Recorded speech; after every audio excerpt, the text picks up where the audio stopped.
subscribe to the channel and like. Happy viewing. 4 EU nations to harness North Sea wind for green transition. 4 EU countries plan to speed up the continent's green transition and help wean it off Russian energy imports through a large new project to build wind farms in the North Sea. Copenhagen, Denmark. 4 European Union countries plan to speed up the continent's green transition and help wean it off Russian energy imports through a large new project to build wind farms in the North Sea, Danish Prime Minister Mette Frederiksen said Wednesday. She said her country, together with Belgium, the Netherlands and Germany, want to increase our total offshore wind capacity fourfold by 2030 and tenfold by 2050. The plan is to provide energy to 230 million European households. This means that we are able, the 4 of us, to deliver more than half of all offshore wind needed to reach climate neutrality in the European Union, Frederiksen added.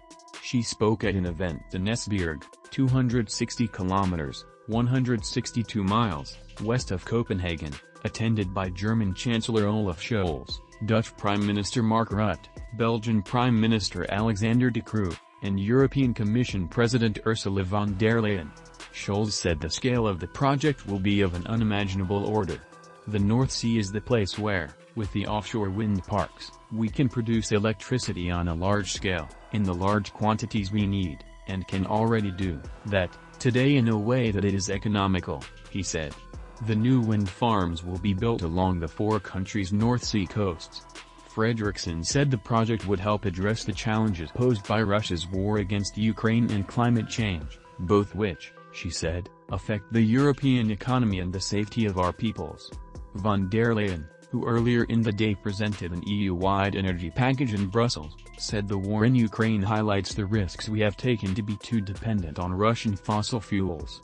The 4 countries pledged to set ambitious combined targets for offshore wind of at least 65 gigawatts by 2030, their energy and climate minister said in a statement. It said they also aim to more than double our total 2030 capacity of offshore wind to at least 150 gigawatts by 2050. This, they said, would deliver more than half the capacity needed for the EU to reach climate neutrality.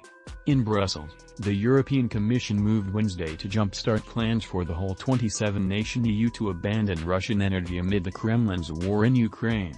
The Commission proposed a nearly €300 billion $315 billion package that includes more efficient use of fuels and a faster rollout of renewable power.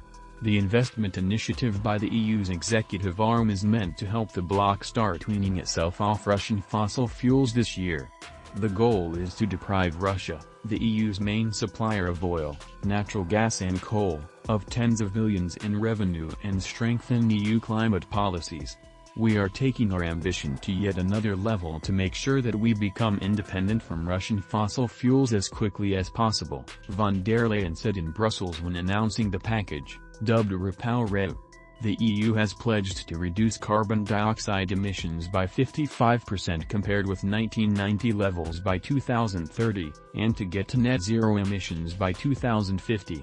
The European Commission has set an overall target of generating 300 gigawatts of offshore energy by 2050. Along with climate change, the war in Ukraine has made EU nations eager to reduce their dependency on Russian natural gas and oil. In 2021, the EU imported roughly 40% of its gas and 25% of its oil from Russia. At a March 11 summit, EU leaders agreed in principle to phase out Russian gas, oil and coal imports by 2027. That's all, thanks for watching, and see you in the next video.